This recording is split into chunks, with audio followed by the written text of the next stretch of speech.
సెల్కి hook అయిపోయిన పిల్లలకి ఆ మానవ సంబంధాలు లేకపోతే ప్రకృతిలో ఉండే ఆ ప్రేమ ఆప్యాయత అనేది నేర్పించడానికి ఒక మంచి ఎగ్జాంపుల్. మన ముంగిట్లోనే పిచ్చుకలు తిరిగినప్పుడు ఆ సౌండ్ కూడా బ్యూటిఫుల్ సౌండ్స్ అండి. యాక్చువల్గా ఈ సౌండ్స్ వల్ల ఏమవుతుందంటే మనకి మానసిక ఉల్లాసం, అదేవిధంగా మన సెల్కి అడిక్ట్ అయిపోయి ఉన్నాం కదా, ఆ సెల్ స్క్రీన్ నుంచి బయటికి రావడానికి కూడా చాలా మంచి ఉపయోగకరమైన ఒక ప్రాసెస్ అండి. మళ్ళీ బ్యాక్ టు నేచర్కి మనం కనెక్ట్ అవటం.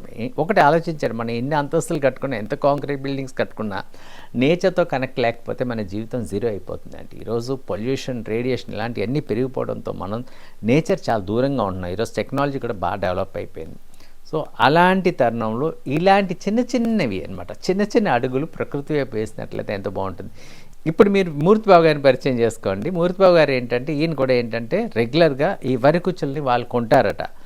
ఆయన కొన్ని సంవత్సరాలుగా ఇది కొంటున్నారు, కొన్ని ఏంటంటే వాళ్ళ ఇంటి ముందు కడుతున్నారు. చాలా హ్యాపీగా తన హ్యాపీనెస్ షేర్ చేస్తున్నారు, వాళ్ళ హ్యాపీనెస్ కూడా. సార్ నేను ఇంచుమించు 3 సంవత్సరాలు పెట్టి అమ్ముతున్నాను. 3 సంవత్సరాలు తీసుకుంటారు. నాకు అలా ముందు కడుతున్నారంటే అండి, నేను ఎన్ని సంవత్సరాల నుంచి కడుతున్నారు ఒకసారి ఇది తెలుసుకొచ్చాను. నా పేరు మూర్తిబాబు అండి, కాకినాడ. నేను 8 సంవత్సరాల నుంచి వివిధ ప్రాంతాల్లో సేకరించి వరకు ఇంటి దగ్గర పెట్టడం మనం స్టార్ట్ చేశాను. గత 3 సంవత్సరాల నుంచి ఇబ్బంది లేకుండా ఈయన ఎక్కడ చోట గాంధీనగర్ ఇక్కడ అమ్మడం వల్ల అక్కడ తీసుకుంటాను. దీనివల్ల మనం ఎంతో ఖర్చు పెడతాం. సంవత్సరానికి ఇంచుమించుగా ఒక సీజన్కు 500 రూపాయలు ఖర్చు అవుతుంది మనకు, అంతే. 2 సీజన్లకి 1000 రూపాయలు ఖర్చు అవుతుంది. మా ఇంటికి పిచ్చుకలు రావడం స్టార్ట్ చేసినాయి, రామచిలకలు రావడం స్టార్ట్ చేసినాయి. నిజంగా అవి కిలకిల శబ్దం చేస్తుంటే చాలా హ్యాపీ అనిపిస్తుంది. మనకి మహా అయితే ఒక సీజన్కి 1 గుంట 250 రూపాయలు అవుతుంది, 2 గుంట 500 అవుతుంది.